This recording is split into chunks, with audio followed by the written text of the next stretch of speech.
Let us move on for our verse for this morning. Amen. One verse lang po tayo. In John chapter 14 verse 27 in the New Living Translation.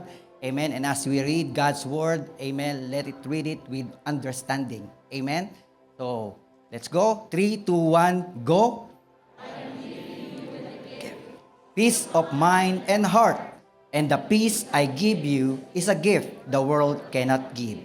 So don't be troubled or afraid. May the Lord add blessing to the reading of His word. Before you sit down, tell to your seatmate, don't be troubled or afraid. Okay, praise the Lord. Tayo po yung makakaupo na in the name of Jesus. Amen. Praise the Lord. Good morning, everyone. How is everyone today? I am blessed. Praise the Lord. I am blessed too. Amen. Praise the Lord na kahit na walang boses, amen, meron pa rin. Amen. Praise God. Praise God. And, while our brothers and sisters still looking to find a seat, amen, batiin nyo na rin po yung katabi nyo today. Just greet them. I'm glad that you are here. Amen. I'm glad that you're here because, when we start proclaiming the good news of the Lord, wala nang talking. Amen. That's why this is the time to greet your seatmate. Amen.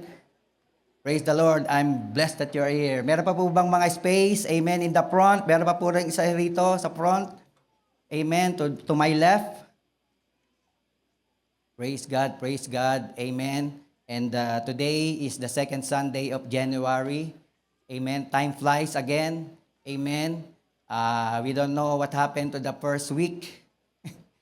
But I believe, amen, this year, 2026, God has in store something good for each and every one of us. Amen? And like I said, our verse for this morning, John chapter 14, verse 27, sabi po ng Lord Jesus Christ, amen, to His disciples, I am leaving you with a gift. Amen? Peace of mind and heart. And the peace I give you is a gift the world cannot give. So don't be troubled or afraid. Amen? And as we are now all settled down, amen, I'm gonna show my title for this morning. Amen? My title for my message, for my preaching today is Uncovering God's Gift of Peace. Amen? Sabi po natin, Uncovering God's Gift of Peace. Amen? So we need to uncover. Like, of course, amen, gifts need to be uncovered. Amen, gifts need to be open. Amen, and the Bible is declaring that, on the verse that we have read, that God has given us a gift. Amen, I'm leaving you a gift. And for us to be able to experience that gift is we need to uncover it. Amen, that's why this morning we will uncover that gift. What is that gift that God has given us? Amen. And, to start, makikita po natin, John chapter 14, verse 27, amen, is one of the most delightful and sweetest scenario or words in the Bible that we can see. Why? Because, as you can see, amen, if you look on the context of all these verses, amen, this is the time that our Lord Jesus Christ is about to be captured.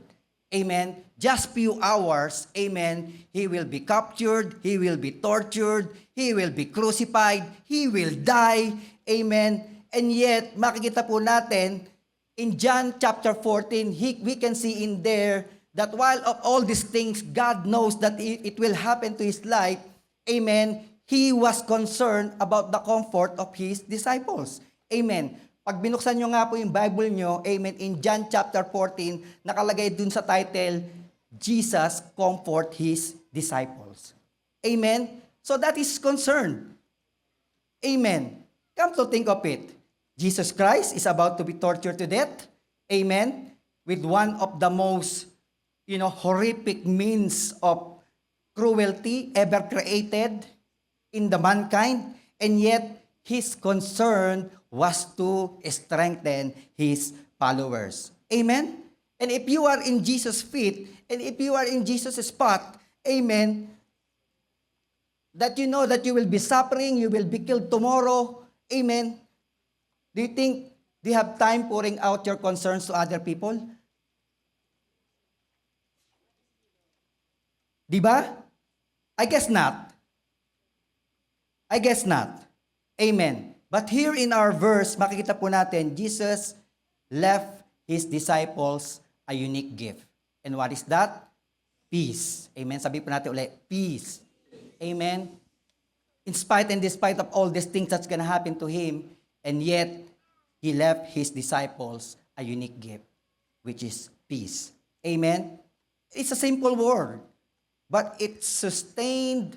Makikita po natin, no? It is just a simple word, but it sustained the disciples through years of trials and persecutions. Amen. And Jesus knew that they will face persecutions and be surrounded by the deceit of the evil ones. You know, have you ever watched the movie Paul? Amen. Sino po nakapanood dito ng movie Paul? Amen. Kung papanoorin niyo po yung movie na Paul, amen, if you watch that movie, there's a part in there that you can see Christians are hanging on the street, burning. And you know what the reason for them hanging the Christians on the street burning? To light the street.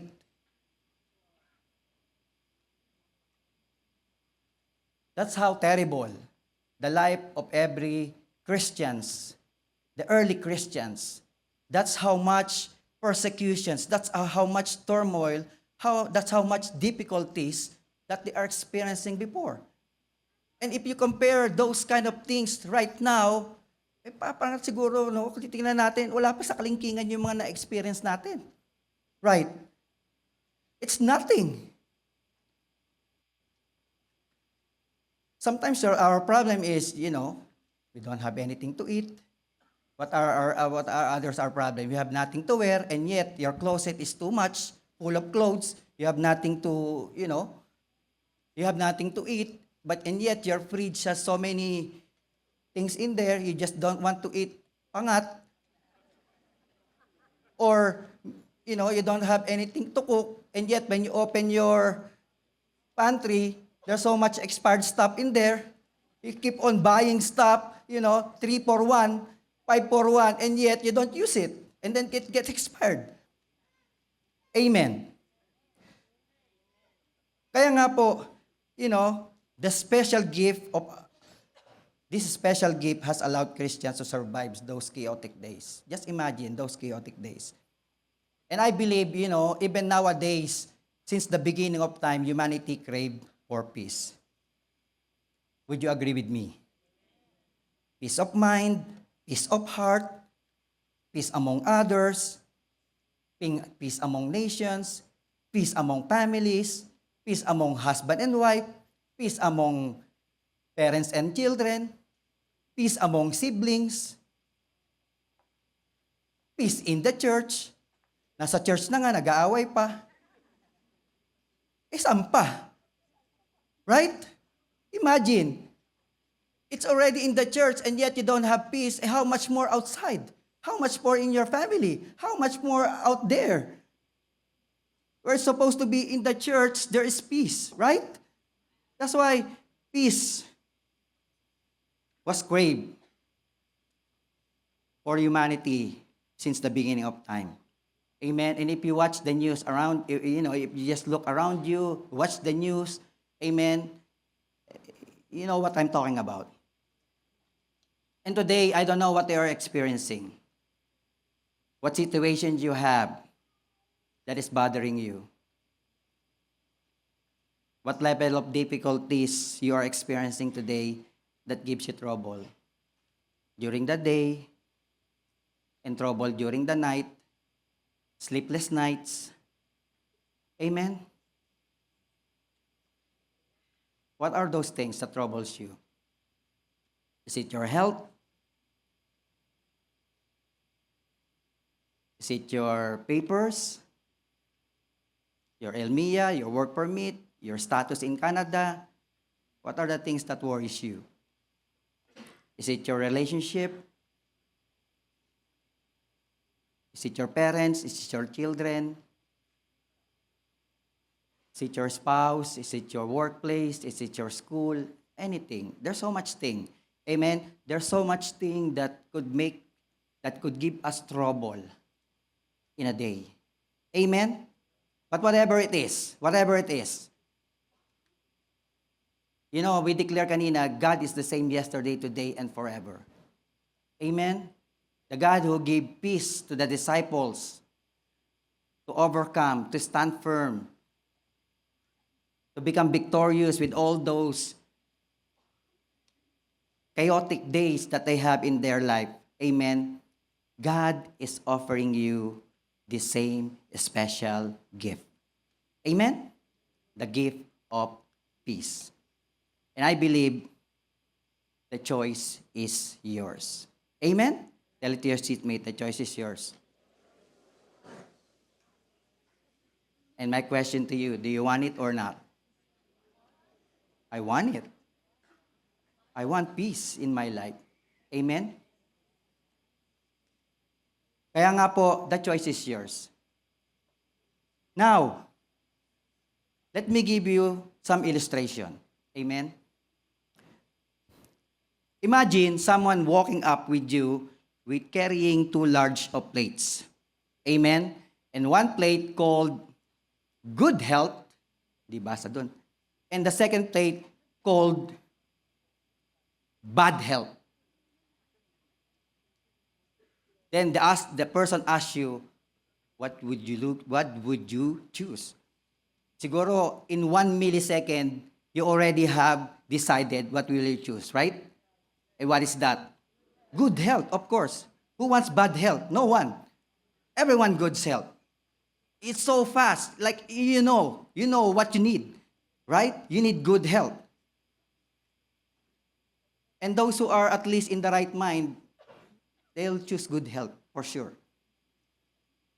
Then, the same person came up to you, amen, carrying another big plates, and you need to choose, amen. And on one plate, it's called in there, lechon.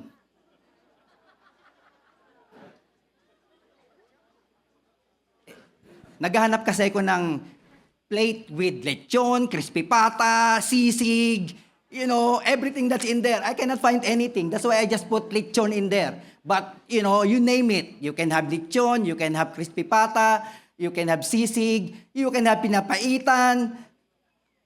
Plus, you have the dessert, you have the biko with rice and sugar on top of it. You name it. You already eat rice and then you still have dessert of rice with sugar on top of it.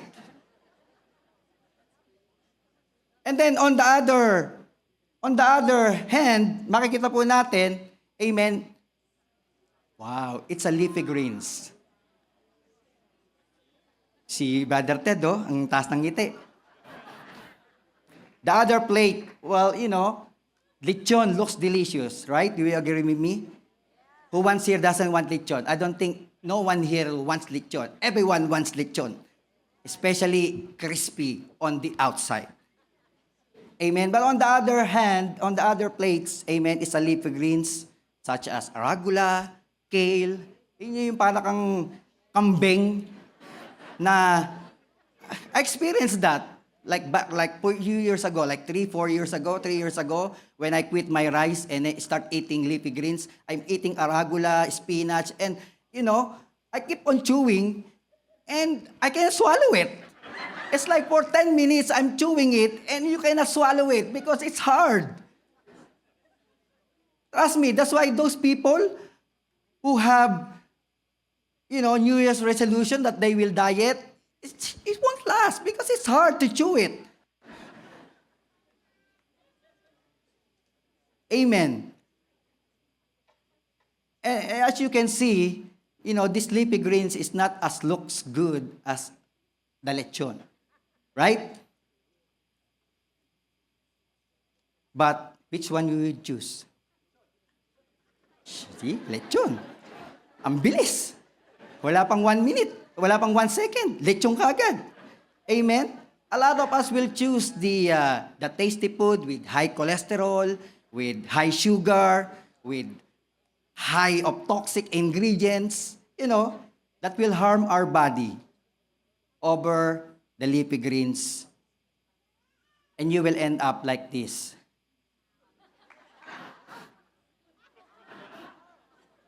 Di ba?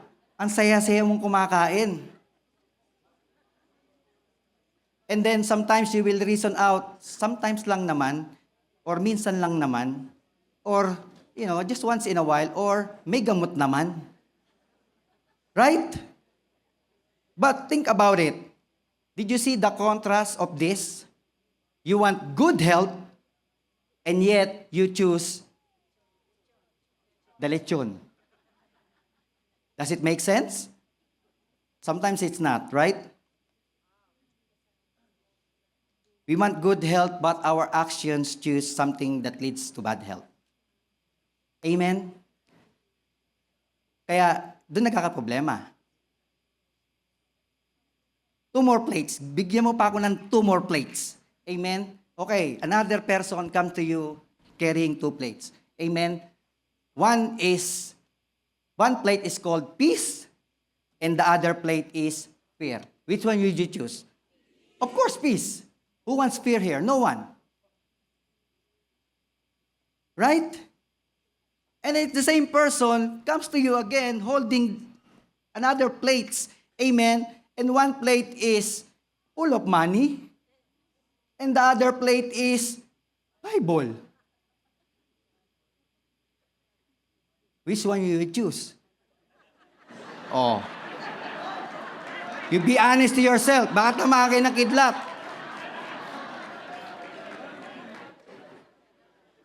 Or bumukayang ilalim dyan, kainin kayo. You need to be, honest to yourselves. A lot of us probably will choose money. Amen? Making lots of money, being popular, being look good, being known, always right. Amen? Controlling life. That's the plate. And the other plate, of course, the Bible, prayer, sacrifice, commitment, caring for others, serving humility, selflessness, forgiveness. Which one would you choose? Kanina sabi natin, you want peace. Right? But on the next one, how will you choose? Just as often we choose the wrong foods to nourish ourselves, that leads to bad health. We often choose things that leads to fear. Amen? Why? Because success, looking good, making lots of money, being popular, etc., can lead to fear. Why? Because they are uncertain. They are not permanent. Amen? And when things getting out of control, when things are, getting diminished, when your money is gone, then you will have fear. Because you have the fear. Because all of these things are temporary. And there's nothing wrong with having money. There's nothing wrong with pursuing a career. There's nothing wrong with having a house, a car. There's nothing wrong with that. But the problem is, what could be wrong is when you put your trust in them. Because there's one time, that there will come a time that they will be gone. And if you put your trust in them, it will lead you to fear. Amen? Kaya pwede ka naman kumain ng lechon. Maliit lang na balat, ganitong kalaki lang. At least nakakain ka ng lechon. Pero, if you keep on doing that, it leads you to something else. Amen? You want this, but you do this, and it leads you to something else. Amen? That's why I believe none of us would choose fear. And yet, our choices taken us down to fearful road. And sadly, Christians want peace from God, but they don't want to spend time with Him. Christians want peace from God, but they don't want to read the Bible. They don't want to pray. They are lazy. They don't want to sacrifice. They don't want to serve. Amen? They don't want to commit. And then you want peace. That's why we need to check ourselves. What have we been doing? Amen? That's why I'm asking you again today, amen, which one would you choose? Peace or fear? Gusto niyo na fear? Tahimik na kayo ah. Of course, we still want peace, right? That's the bottom line. And for those who choose peace, amen, today, this morning, we will uncover 3 aspects, creating a complete sense of peace, amen, knowing, known as the word shalom in the Bible. Shalom, wholeness, amen, na makikita po natin na no matter what, no matter trouble, no matter circumstances, no matter difficulties, no matter, even the whole world will crash, you will still have peace in your mind and in your heart. Amen? Kaya, once you receive the gift of peace, then we will uncover it, what is in there. Amen? Kaya nga po, we will learn 3 aspects of peace today. Amen?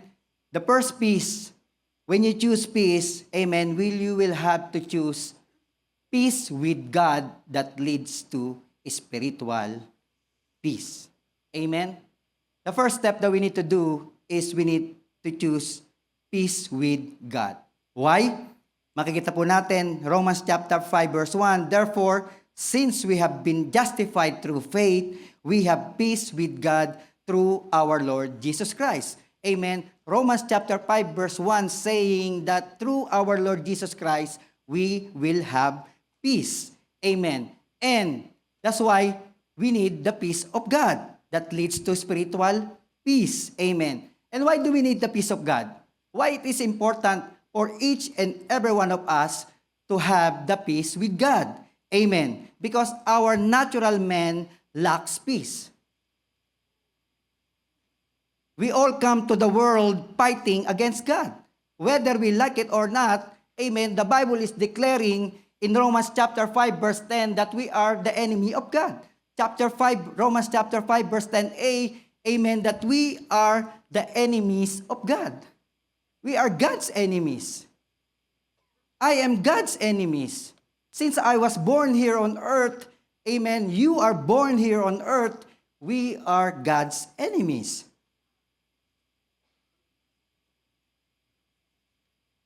And since the fall of man, makikita po natin, we are born with this nature, amen, to please ourselves. We are born in this nature, amen, to do our own thing, to be our own God, amen. And God's nature cannot ignore our sin. That's the fact. That's why if we are living in sin, then we cannot be God's friend. And the Bible declares in Romans chapter 3 verse 23a, sabi doon, amen, because of our sin, amen, all of our sin, we have all sinned. Amen. No one is righteous in this world, for all have sinned and fall short of the glory of God. Amen. The Bible is not declaring that some of you have sinned. No, all.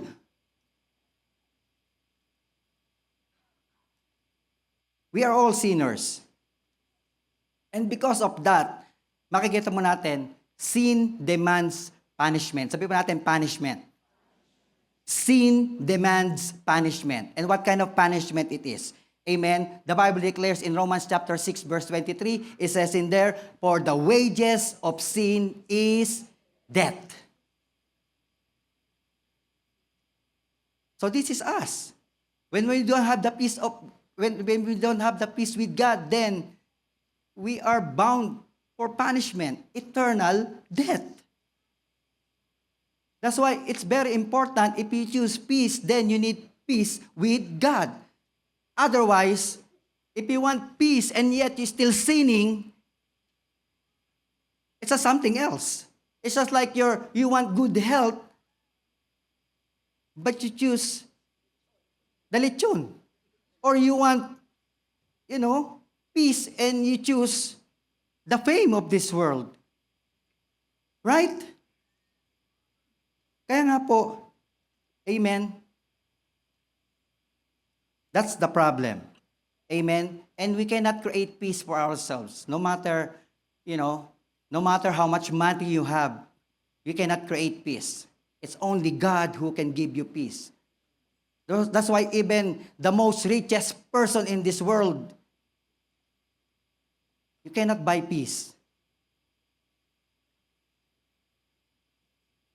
And the Bible declares in Isaiah chapter 64, verse 6a, amen, all of us have become like one who is unclean, and all our righteous acts are like filthy rags. Amen? Lahat ng ginagawa natin, all the things that we are doing, we thought that what we're doing is good.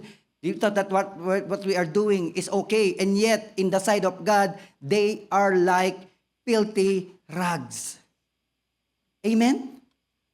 That's why we cannot have peace no matter hard we will try. It's only, the peace will only comes from God. That's why we need the peace with God. Amen? And if we don't have the peace with God, what will happen? Amen? Well, of course, consequence will lead to emotional problem. That's why you have emotional problem. That's why you have mental problem. That's why you have physical sufferings, mental sufferings, emotional sufferings. Amen? And the worst consequences that you will experience is spiritual suffering. Amen? Not having peace with God will result in turmoil, anxiety, depression, instability, prolonged sorrow, too much worrying, weakened spirit. Amen? Spiritual fatigue. Tamad ka na. Pagdating kay Lord, tamad ka na. Pagdating sa gawain ng Lord, tamad ka na. Pero pag sa trabaho, masipag ka. You can spend time, hours and hours of working, 10 hours a day, 12 hours a day. And then, atin ka ng PRM, atin ka ng worship healing service, 2 hours and 15 minutes. Kasi hindi naman tayo natatapos talaga ng 12. So 2 hours and 15 minutes or 2 hours and 30 minutes. And yet, you cannot spend. And then you want peace. Amen. That's why, that's the problem. That's why today, how can we attain that peace? Amen? How do we attain that peace with God? Well, of course, amen, when we receive Jesus Christ as Lord and Savior, we enter into a relationship with God. We enter into a covenant of peace with God. Amen? That's why today, if you want peace, then you need Jesus. Who wants Jesus? Raise your hand. Amen? All of us want Jesus. If you want peace, then you must receive Jesus in your life. Amen? Kaya nga po in Romans chapter 5, 1b, amen, we have peace with God through our Lord Jesus Christ. Amen. And also in Colossians chapter 1, verse 21 to 22, makikita po natin, amen, sabi po doon, that once you were alienated from God and were enemies in your minds because of your evil behavior, but now He has reconciled you by Christ's physical body through death to present you holy in His sight, without blemish and free from accusation. Amen? Ito po yun. Ito po yung gift. Ito po yung makukuha natin.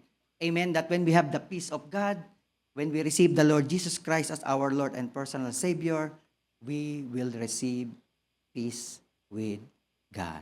Amen? Kaya nga po, we need peace of God.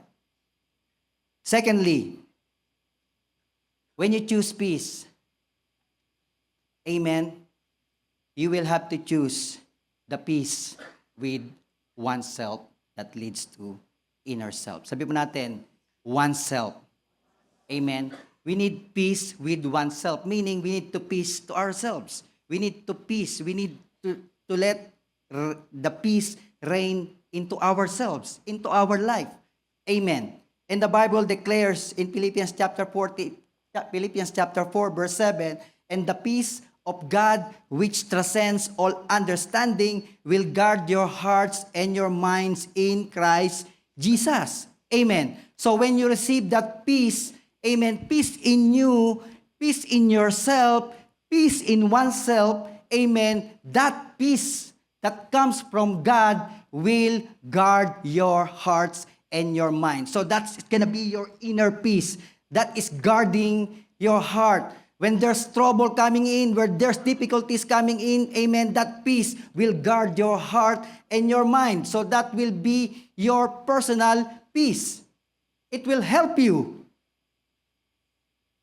Amen. And why we need peace within? Why we need peace with oneself? Amen.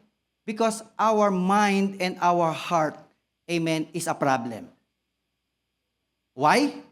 Well, makikita po natin in 2 Corinthians chapter 11 verse 3. Ano po sabi doon? 2 Corinthians chapter 11 verse 3 in the New Living Translation. It says in there, amen, but I fear.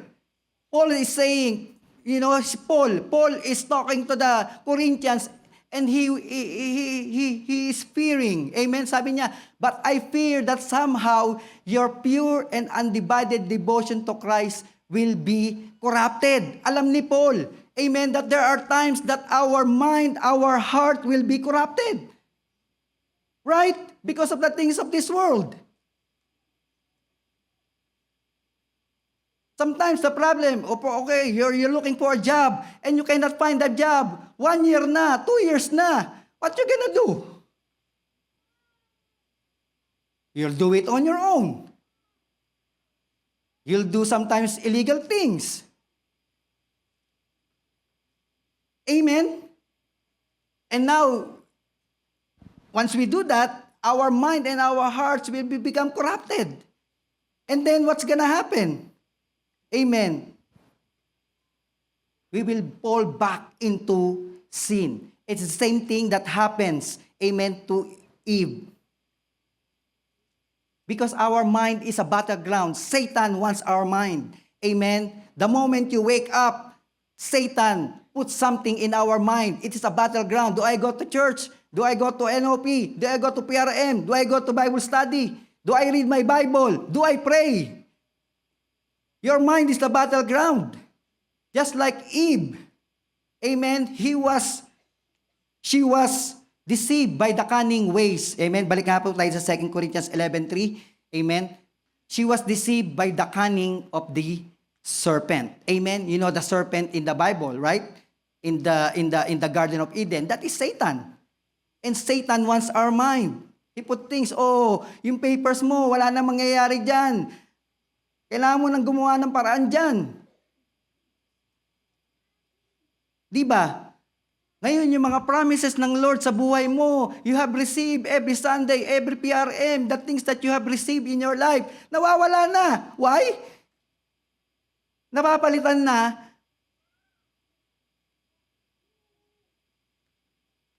ng mga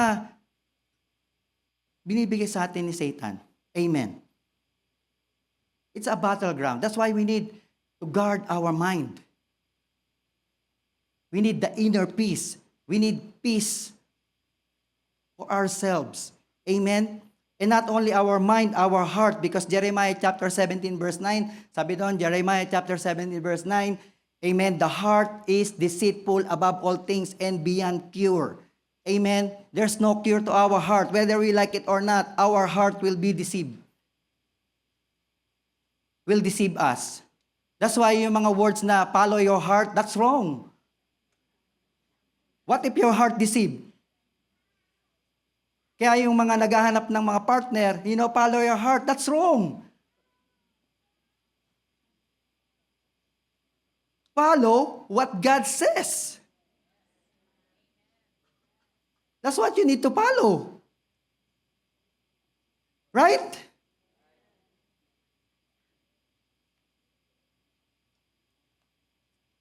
And it's beyond cure. That's a problem. It's beyond cure. And the Bible declares in In Philippians chapter 4, verse 7, declared, amen, that when we have the peace of God, Jesus will guard our hearts and our mind. Amen? The problem is there's so many suggestions in this world. Right? A lot of suggestions in this world. You go to internet, a lot of suggestions. You go to ChatGPT, a lot of suggestions. Yung mga kaibigan mo, a lot of suggestions. And sometimes you don't know what to do. Right? And a lot of suggestions can enter into our mind. And the world puts suggestions into our minds that sometimes are false. It's wrong. And we are bombarded with those false ideas. Amen?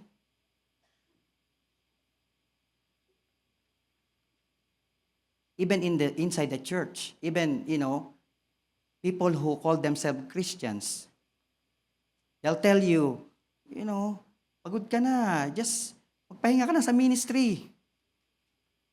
May ganun? May retirement ba sa Lord? Wala naman. There's so many suggestions. Amen? That's why if we allow them to enter into our mind, amen, into our heart, our life will be confused, our life will be restless, our life will be anxious, amen, and we will not have that peace. That's why we need peace with oneself that leads to inner peace. Amen? And how can we do that? How can we receive that peace? How can we achieve that peace? Of course, amen, we need that, we need something, amen, for that peace, amen, to be able to stay in us. We need that peace for to be able to put into our mind, to our heart, amen, so that when trials come, when persecution comes, when temptation comes, amen, we have something to use. Amen? And how can we do it? Well, you always hear this. In everything you pray. Let's say pray. Amen? Sabi po natin, pray. In everything we pray. And that is the command of God. In Philippians chapter 4, verse 6, ano po sabi doon? Amen? Do not be anxious about anything, but in every situation, by prayer and petition, with thanksgiving, present your requests to God. So are you confused? You need something? Are you good? Are you well? In everything. In everything you pray. Tell it to your seatmate, in everything you pray.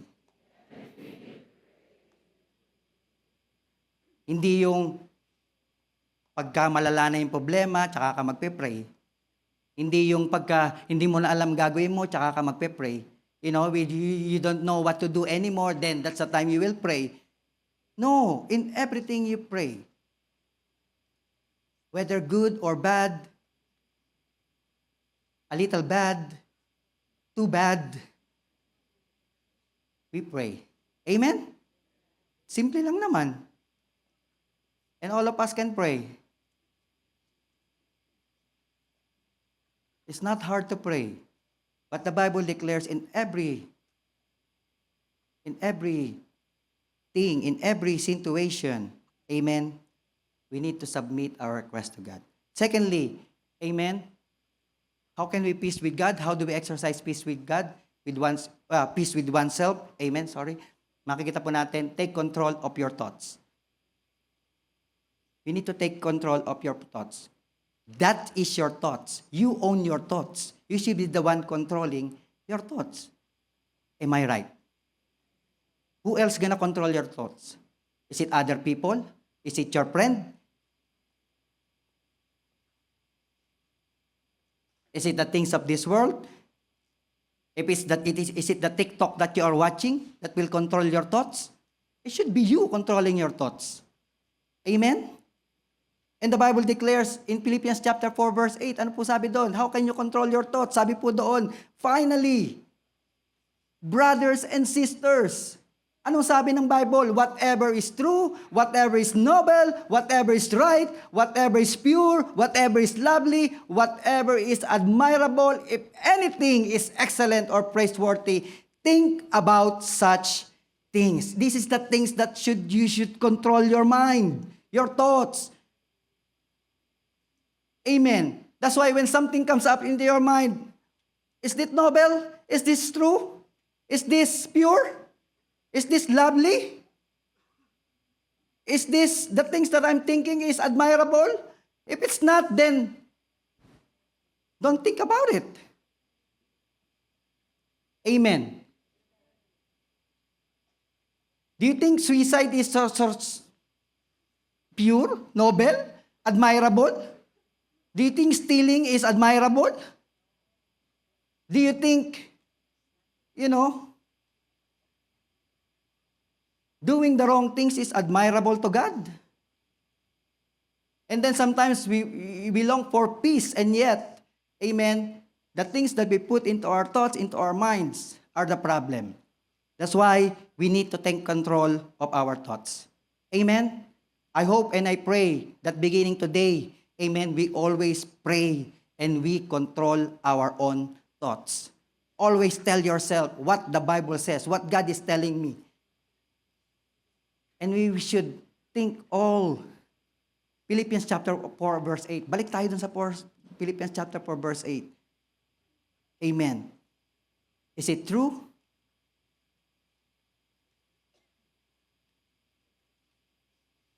Amen.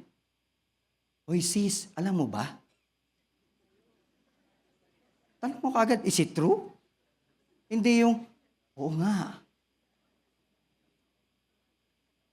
Di ba? Okay, agree ka kaagad. You don't even know it's true. You don't even know the other side of the coin. You only have one-sided. And then you believe.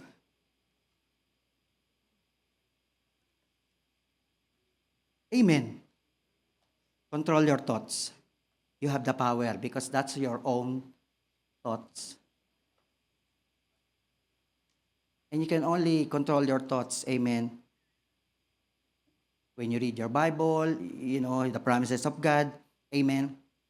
Kaya nga po, Paul says we should fix our thoughts. Think about these things. You concentrate, you focus, amen. Don't just resist. Don't just resist.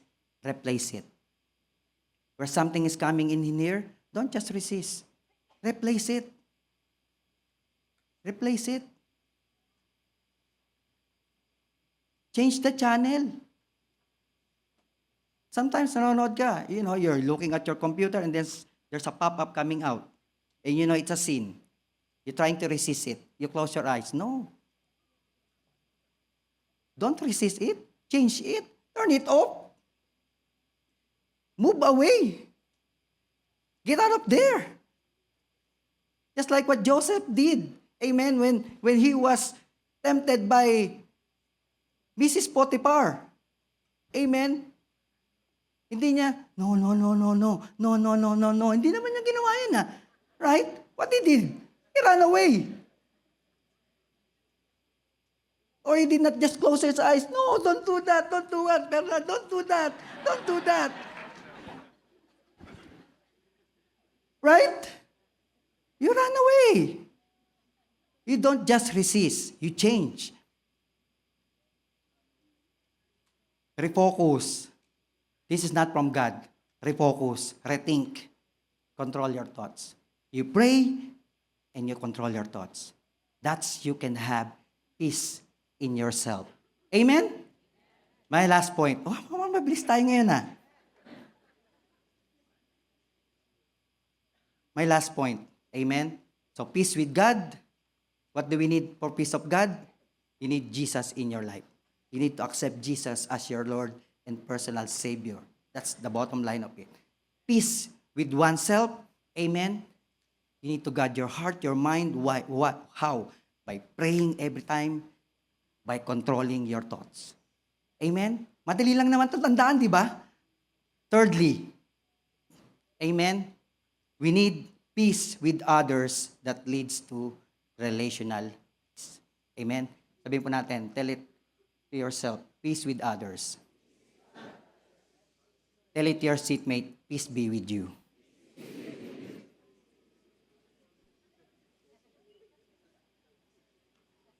Anong sabi? Peace be with them. Okay, kasi alam ko na, hindi mo tinatabihan yung kaaway mo eh. Kaya you can say, peace be with you. Eh paano kung sabihin ko, pumunta ka dun, sabihin mo, peace be with you. Lagot ka. Amen? Peace with others, that leads to relational peace. Sabi po ng Romans chapter 12, verse 17 to 18, sabi doon, repay no one, do not repay anyone evil for evil. Amen? Simple lang naman, right? Do not repay evil with evil. Be careful to do what is right in your eyes of everyone. If it's possible, as far as it depends on you, live at peace with everyone. The Bible is saying, if it is possible, because there are times, amen, there are times that we will not be in harmony with someone. Because the Bible knows it too. It is possible. Hindi naman the Bible is not saying you must. Right? The Bible is just saying it is possible. Please. You need to have peace with others.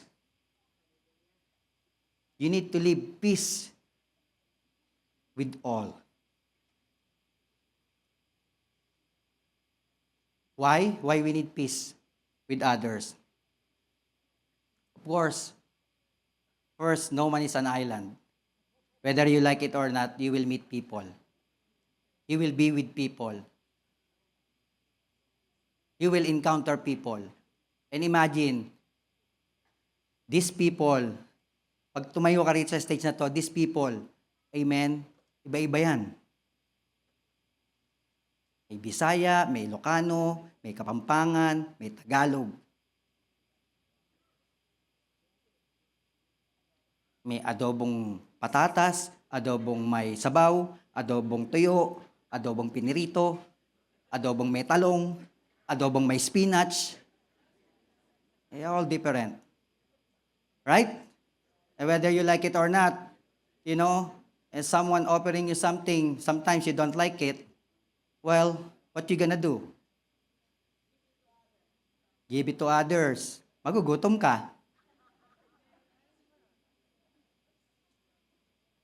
But kidding aside, amen, we will encounter people. And you know what?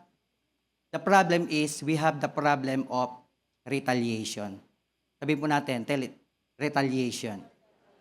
That is our problem. That is our nature. We have the problem of retaliation. That's why the Bible is saying, do not repay anyone evil for evil, because we have the problem of retaliation. Gusto mo gumanti. You want to do the same thing with that person. An eye for an eye, a tooth for a tooth. Di ba? If you are honest to yourself, sometimes meron yan eh. Right? And then sometimes, it goes out to your mouth, buti nga sa'yo. Unknowingly, right? Unknowingly, you have that retaliation in your heart. Hindi ka nga lang violent, you're not violent na kailangan sinuntok mo. Pak! No, but in your words, amen, buti nga sa'yo. Sana madapa ka. Amen? Minsan, we have that problem. And the Bible is saying, a simple principle, do not repay evil for evil. Because retaliation is when we take matters out of God's hand. When we retaliate, we take matters out of God's hand. Why? Because the Bible is saying in Romans chapter 12, verse 19, tama ba? Romans chapter 12, verse 19, sabi po doon, do not take revenge. Tell it to your seatmate, do not take revenge. Do not take revenge, my dear friends. but leave room for God's wrath. Amen. For it is written, it is mine to avenge, I will repay, says the Lord. That's why, amen, you don't need to retaliate. And for not retaliating, you will have peace with others. Give them to God.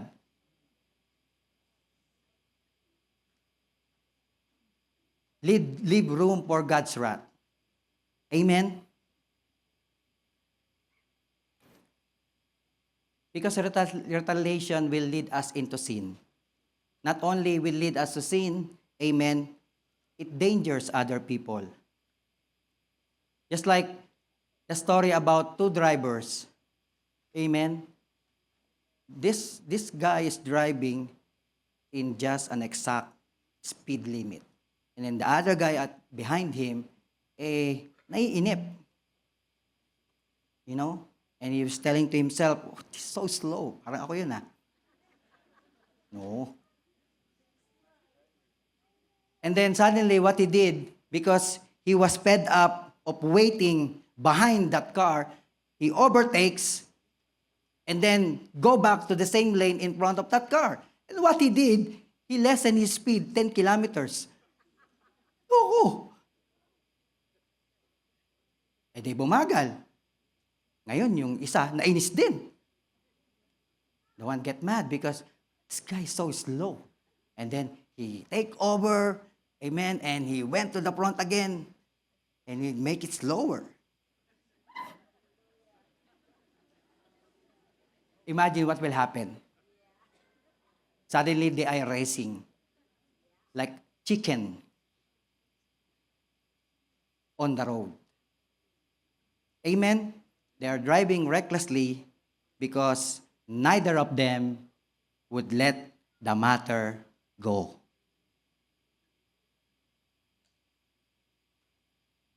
That's why if one put peace, practice peace with others, then, right? Di maayos. You just need one. Is that you? I hope. Because peace with others will lead us to relational peace. There will be harmony. Imagine, no? There's so much peace inside the church. There's so much peace inside the family. Because everyone have peace with others.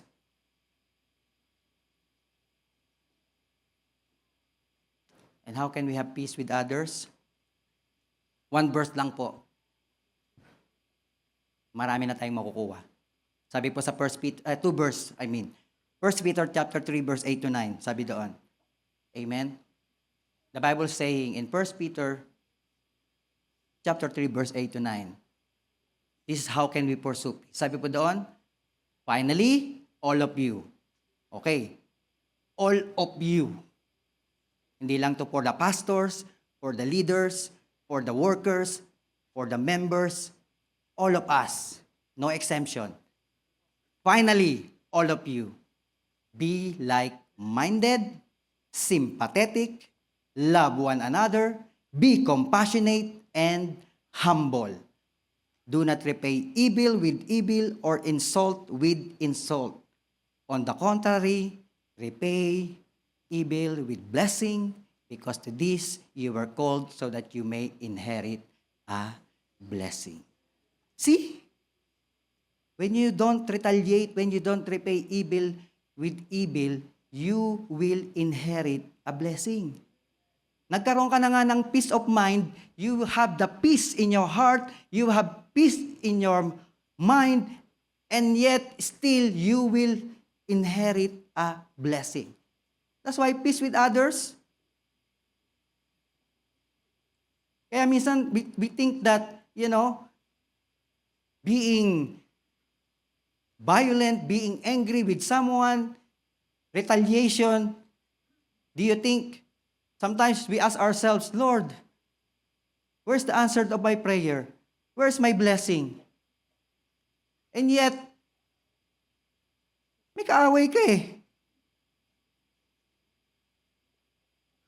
Diba?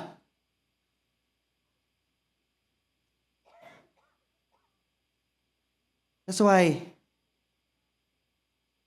we need to be like-minded, we need to be sympathetic, we need to be loving, we need to be compassionate, we need to be humble. Like-minded, amen. Pag sinabi nating like-minded, amen, it's just like the mind of Christ. Amen. The mind of the Lord. What would Jesus do? Always ask ourselves, amen. Someone do these things to me, what do you think Jesus would do? Like-minded. Same mind with Christ. Sympathetic. Of course, a sympathetic person feels the pain of other people. Feels the pain, feels the joy. Sympathetic. We can be able to rejoice with the people who rejoice. Amen. Hindi yung, minsan, yung the Filipino mentality, the crab mentality. Amen. Someone is rejoicing, someone is being blessed, and then you don't like it.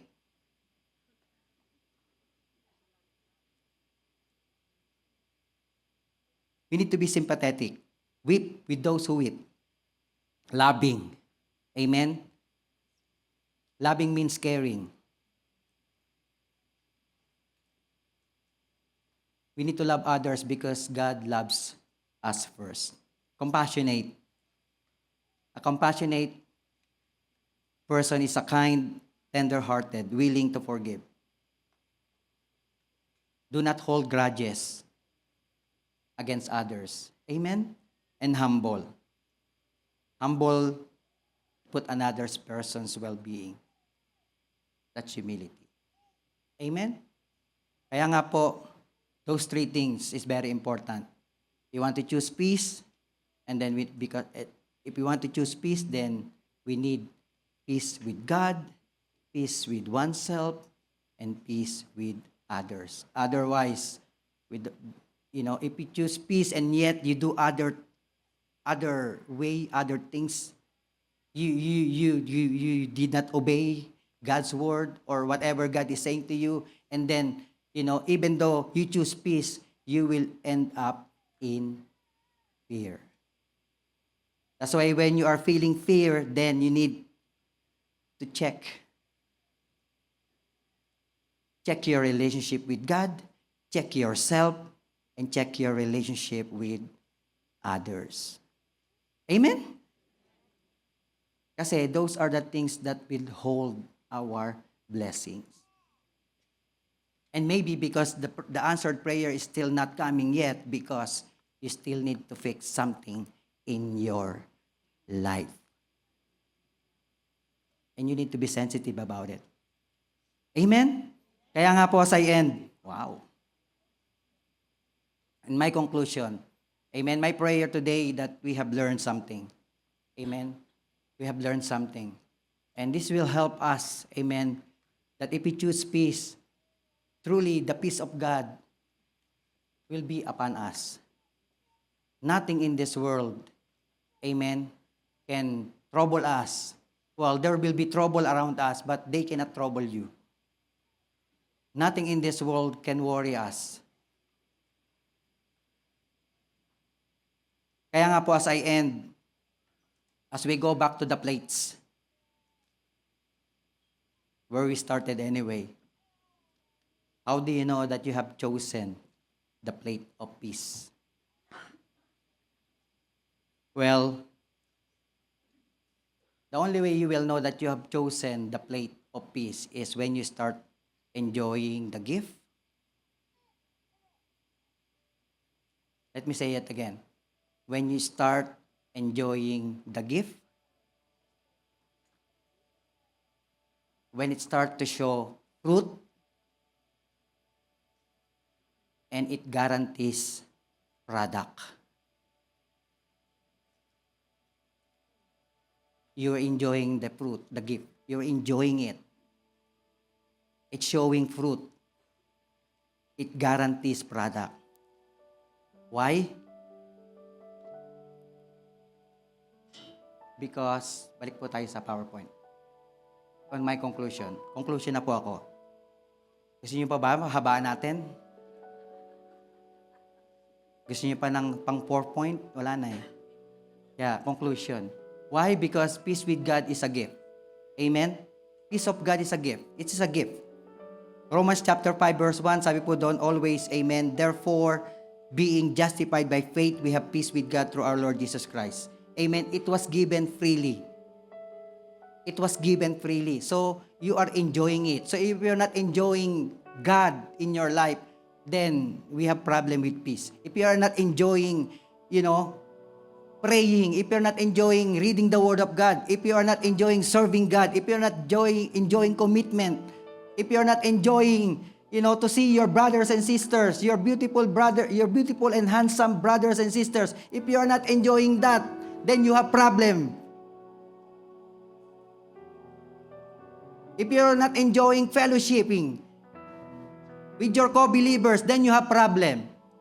The only time that you will know that you have received peace, the gift of peace of God, is when you are enjoying the gift. You like the gift. Amen? How do you enjoy your gift? Someone gave you last Christmas. Are you enjoying it? If you're enjoying it, you're using it. If you're not enjoying it, you just put it somewhere or you give it away second hand. Right? But if you're enjoying it, you like it. Oh, this is my favorite. Magagalit ka pa sa asawa mo. Ingatan mo yung paglalaban yan. That's my favorite clothes. That's how you enjoy your gift. Right? Be careful. So if you are not enjoying the gift, then we have problem of peace. And then secondly, why? It will show fruit. It should show fruit. Amen? Because peace with oneself is a fruit. Sabi mo natin, fruit. So, there should be fruit. Amen? Yung character natin, what is our character? Are we renewing our mind every day? Because the Bible says, amen, renew your mind. Not of the things of this world. So, if you have problem with your, if you have confusion, what are you doing in your life? What are you doing in yourself? Are you renewing your mind? Are you finding the answer? Are you seeking God instead of seeking other people? You should have fruit and you know yourself. What are you doing when you have problem? What do you seek when you're in need?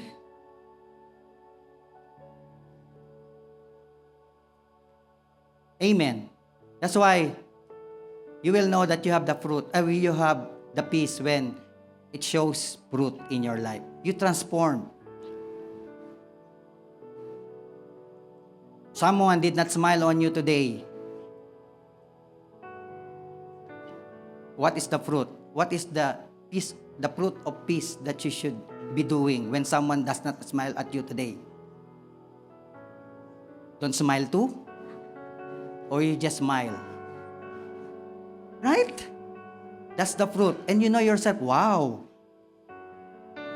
bago na ako. Nakaka-smile na ako. Right? It's a fruit. But you still the same yesterday, today, and forever. Well, that's a problem again. Right? Someone hurt you, what are you gonna do? You hurt someone too? Or you bless them? Lord, bless this person. My prayer is you will change this person. You will bless him.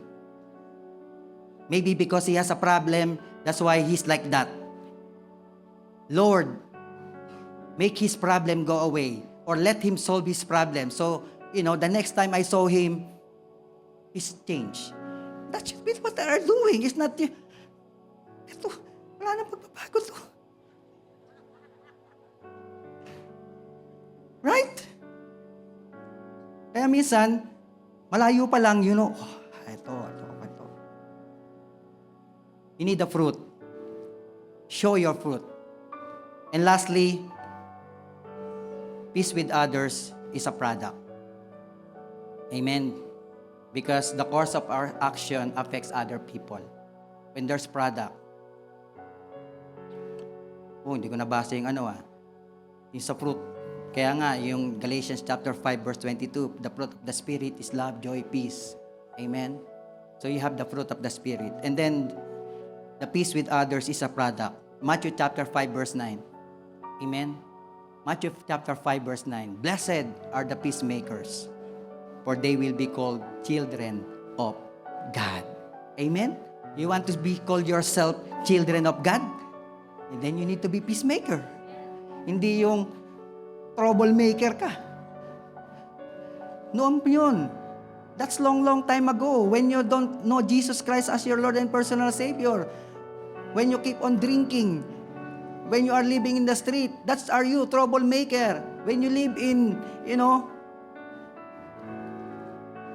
Tondo, in Tayuman, in Caloocan, you're troublemaker. But that's you before. You are now a new creation. Now you are a peacemaker. Hindi yung gagatungan mo pa. Yeah. That's not peacemaker.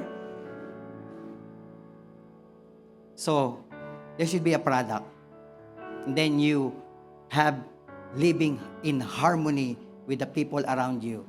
You love everyone. You love fellowshipping with them. You love meeting them. That's why yung Bible verse, amen, do not stop meeting together. It's alive in your heart. I know, amen, I'm busy at work, but I love my church family. I love my brothers. I love my sisters. Amen? Hindi yung pag wala kang, hindi na nakuha yung gusto mo, you did not get what you want, then, iba na yung tumatakbo sa isip mo. It's not admirable. It's not true. It's not honorable. Amen? Kaya nga po, peace with God is a fruit.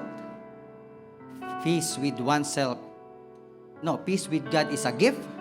Peace with oneself is a fruit. And peace with others is a product. So if you are seeing these three, then you surely chose the plate of peace that God has given us into this very day. Amen? Tayo po tumayo sa mga oras na ito. Amen. Praise the Lord. Hallelujah, hallelujah. Hallelujah. Yes, Lord. Oh, glory and honor and praise. Thank you, Lord, for your word today. Thank you, Lord, oh God, for the wisdom. Thank you, God, for the knowledge. And even, Lord, thank you, Lord, for the teachings, oh God, the rebuke, Lord, the corrections, the discipline that we have heard today. I know, Lord, that a lot of us had many shortcomings. We may acknowledge it, we may not acknowledge it, and yet all of those things that we have heard today are somehow, keep rising into our lives today. That's why today, Lord, our prayer, my prayer, oh God, that the gift of peace that the Lord Jesus Christ has given to His followers, to His believers, to His children, will continue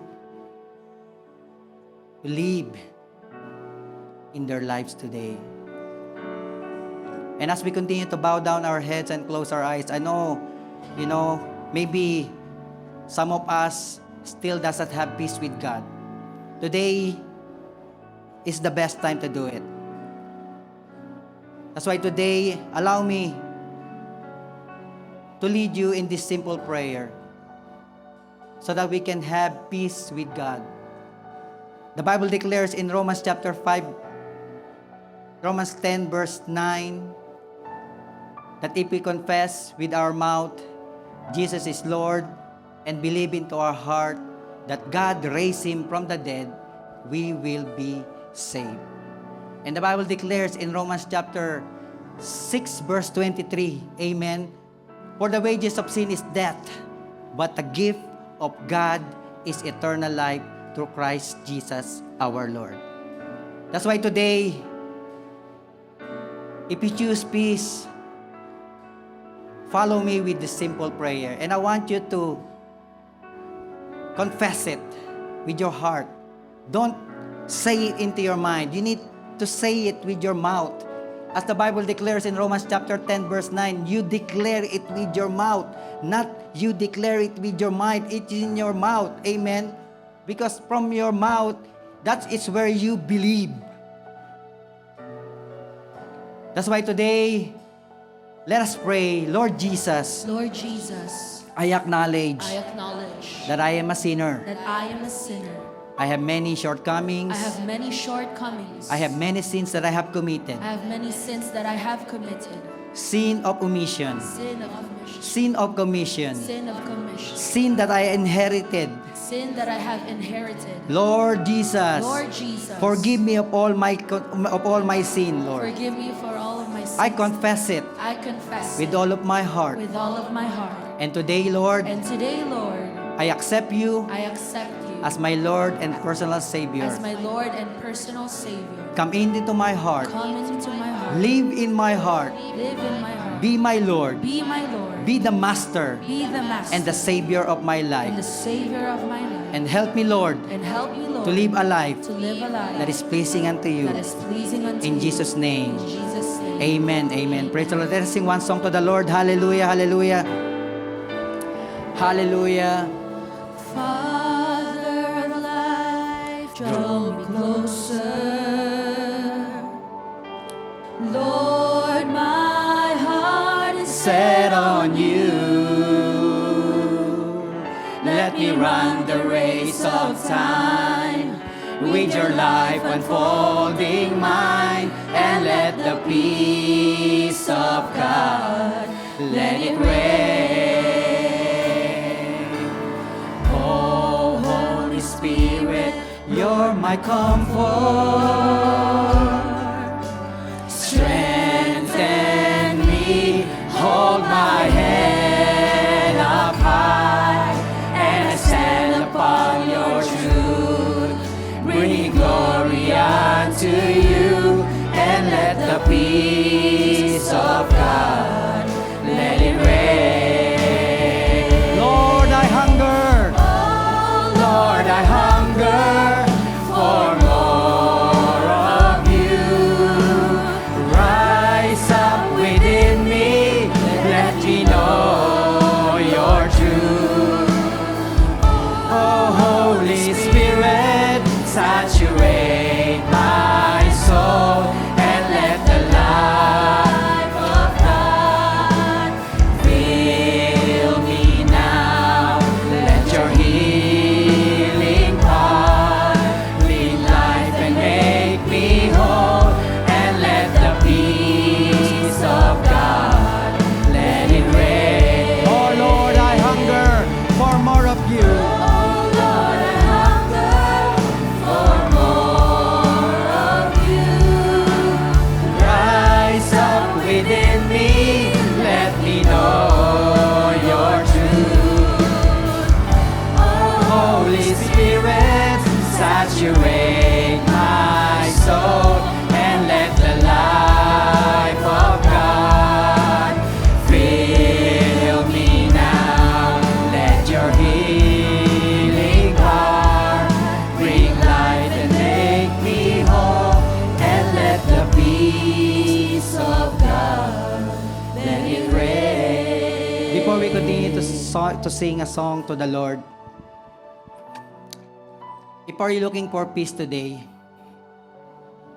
or maybe you have made the wrong decision, you might have probably choose the wrong plate in your life. Or maybe you have a hard time trusting Jesus. You know His promises, but still, the flesh in us is still dominating you, and you have a hard time trusting Jesus. Or maybe you have everything in your life. You don't need anything at all. And yet, one thing that is missing in your life, and you know it, is peace. You can have all the material things, and yet there's a hole in your life, and you know that is peace. That's why today, I invite you, if you are that person, I invite you to come into the altar of the Lord. Because that peace that God is offering, the plate of peace God is offering for you. cannot be bought, cannot be ruined, cannot be altered, cannot be removed. If you are hungry for peace, this is the time. I know one way or another, all of us have troubled in this world. Our life is troubled with so many things. Maybe you're still waiting for something in your life. Maybe you have swayed. You have moved away from the presence of God. Today, my brothers and sisters, we have Pastor here. We have Pastor Anna and Pastor Marian who can pray for you. I want you to come. I invite you in the very presence of God. Hallelujah. Hallelujah, hallelujah. You need to grab that peace that God is offering in your life. If you just standing there, you know, the Lord, the peace will not come.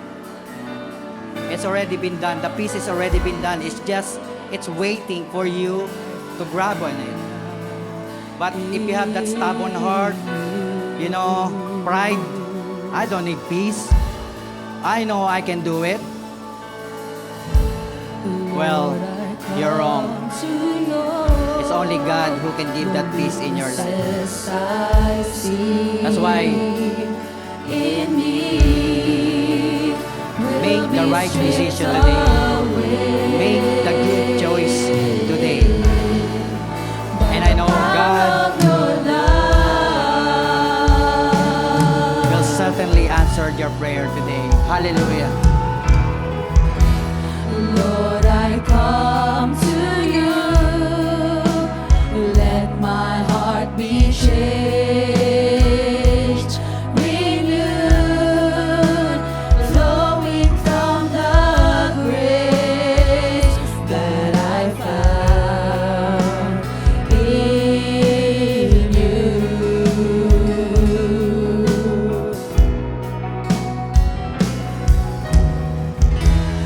Lord, I come to know the weaknesses I see in me will be stripped away by the power of your love.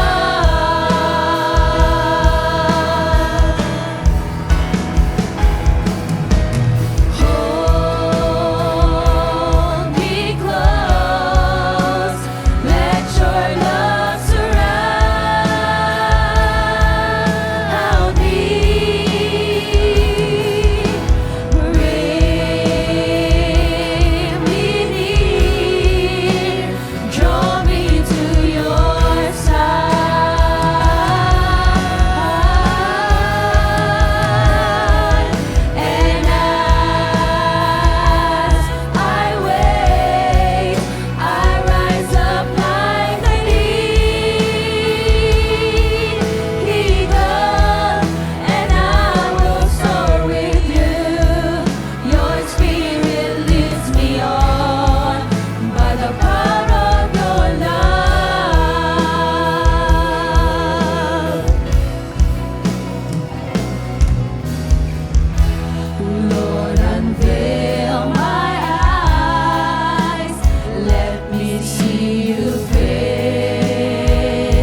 Your spirit leads me on by the power of your love. And I will soar with you, Lord.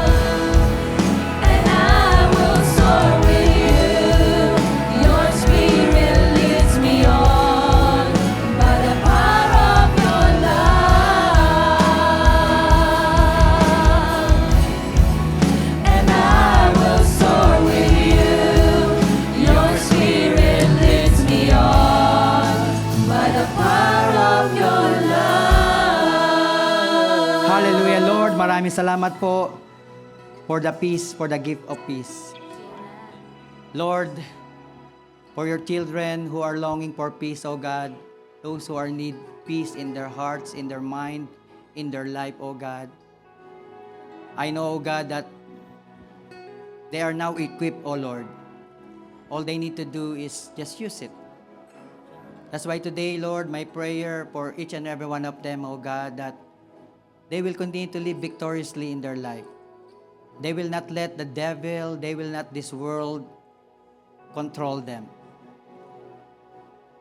Give them the strength, O God, the power to control over their lives. Of course, Lord, with your power, with your strength, with your grace and mercy, but give them the power, Lord, to control their mind, their hearts, O God, making the decision that is from you, always reading the Bible, praying to you, O God, asking.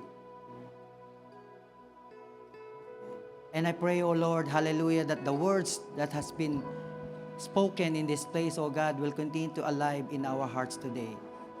As they live in this place, O God, Lord, hallelujah, let that strong power, let the strong anointing continue to flow upon them. Maraming salamat po, O God, for all your children who come to the altar, O God. I know, O God, that you have heard their prayer. They have received the anointing and the power. And for those who have not come in the front, my prayer, O God, hallelujah, that you'll continue to trust in God and seek Him with all of your heart, of your soul, and with all of your strength. And do not allow Satan and in this world, O God, to win over your life in the name of Jesus. That's why, Father, maraming salamat po, O God. I know and I believe, O Lord, that you have made us new today. I know and I believe, O God, that we have chosen the best plate, the plate of peace, O God. In our prayer, as we are continually declaring your Lordship over our life, Lord, let the peace with God, the peace with oneself, and the peace with others shall continue to reign into our hearts. That's why, Lord, we seal it, we declare it, O God, in our life, that the enemy cannot steal, kill, and destroy those promises that you have given us. And as we are lifting up our hands, can we lift up our hands? Hallelujah, hallelujah. Lord, you see all these hands, O God. You know their prayers, O God, their secret petition, their need, O God, hallelujah, their requests. I know and I believe, O God, Lord, that you are the God who is minded of all of us. You know our need. You know our everything, O God, Lord. That's why, to Lord, release your blessing to these hands, O God, right now. Hallelujah. Claim it right now. Receive it. Whatever your prayer is, claim it right now that you have received, that you have believed, and that you have received it in the name of Jesus. Let there be healing right now. Hallelujah. Let there be finance, prosperity right now. Hallelujah. Let there be answer to the prayers of their papers right now. Hallelujah. Hallelujah. Let there be, oh God, hallelujah, provisions right now. Let there be promotions, oh God, right now. Let there be increase in salary right now. Let there be bonus right now. Let there be new job right now. Hallelujah. Better than the old job in the name of Jesus. Yes, Lord. Hallelujah. All good things, all perfect gifts shall come from above. That's why, Lord, pour out your blessings to all these hands right now, and all the people as well in the overflow, and the people, oh God, who are watching by live stream. Lord, maraming salamat po. Even, Lord, hallelujah, Hallelujah. Our life, oh God, will always be used for your glory alone. Hallelujah. Let us share your goodness, your faithfulness to many people. Let the peace of God, oh God, flow from our life as well as a product of peace, oh God, in the name of Jesus. That's why, Lord, seal everything right now in the name of Jesus, and we declare Jesus is Lord over our life, over our family, over this church, and all over the world. Lord, we honor you, we bless you. In Jesus' name, all this we pray. Everybody will say, Amen. God bless you all po.